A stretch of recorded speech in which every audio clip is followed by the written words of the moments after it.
السلام علیکم ورحمۃ اللہ وبرکاتہ۔ علیکم السلام ورحمۃ اللہ وبرکاتہ۔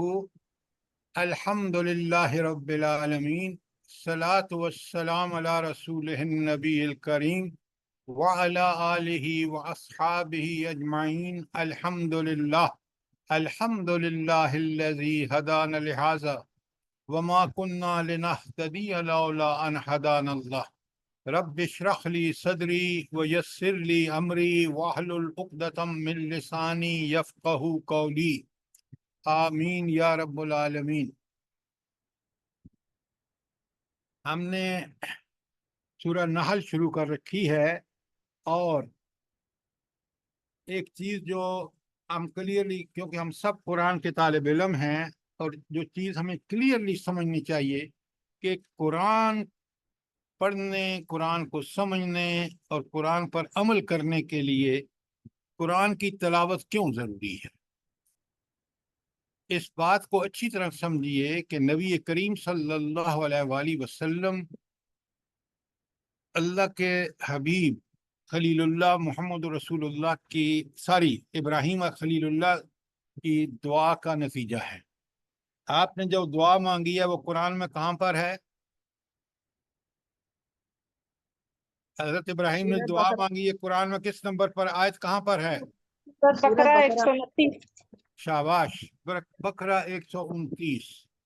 وہاں بھی وہ اللہ تعالیٰ سے دعا کرتے ہیں کہ ایک ایسا نبی بھیج یتلو علیہم آیاتہ ویعلمہم الکتاب والحکمہ ویزکیہم۔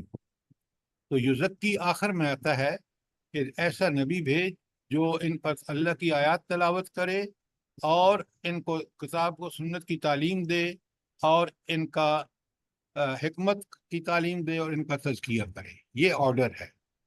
لیکن جب اللہ تعالیٰ نے اس کو قبول فرمایا ہے، کہاں اس کی قبولیت کا ذکر کہاں آیا ہے قرآن میں؟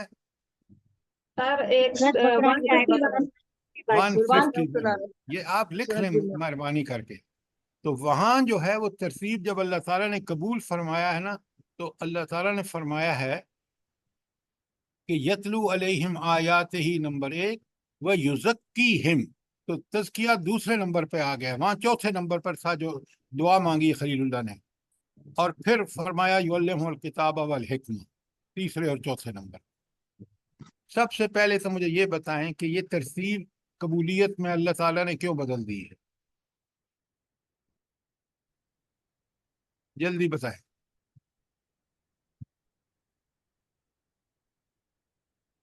دیکھیں، قرآن پر غور کیا کریں، قرآن پر جتنا غور کریں گے بات سمجھ آئے گی۔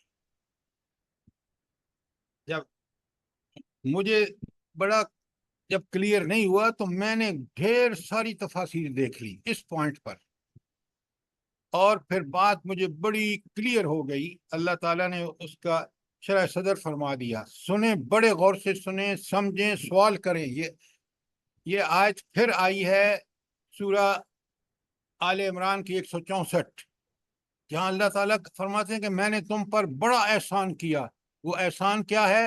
بعثت محمد رسول اللہ صلی اللہ علیہ وسلم، اور پھر یہ ساری آیات اسی ترتیب سے کہ پہلے تلاوت آیات، پھر تزکیہ، پھر تعلیم کتاب، پھر تعلیم حکمت، پھر یہی صورت، پھر یہی اسی مضمون پر آیت سورہ جمعہ 62 نمبر پر ہے، سورہ جمعہ، اس میں موجود ہے۔ تو یہ چار نبی کریم صلی اللہ علیہ وآلہ وسلم کے فرائض منصبی ہیں۔ کون سے؟ تلاوت آیات، تعلیم کتاب، تلاوت آیات، تزکیہ نفس، تعلیم کتاب اور تعلیم حکمت۔ اب بڑے غور سے سنیے، سمجھیے اور سوال کیجیے، کیونکہ اگر ہم نے یہ نہیں سمجھا تو پھر نبی کریم صلی اللہ علیہ وآلہ وسلم کی بعثت کو ہم نے ٹھیک طریقے سے نہیں سمجھا۔ اچھا، پہلے یتلو علیہم آیات ہی، اللہ تعالیٰ کی آیات پڑھ کر، یتلو کا مادہ تلا سے، تلا یتلو، اور تلا کا معنی ہے پیچھے پیچھے چلنا، فالو کرنے۔ تو قرآن کی آیات کو فالو کرنے کے لیے آپ کو سب سے پہلے تلاوت پڑھنا ہوگا، لکھیں پڑھنا، پھر اس کو سمجھنا، سمجھ کر اس پر غور و فکر کرنا، اور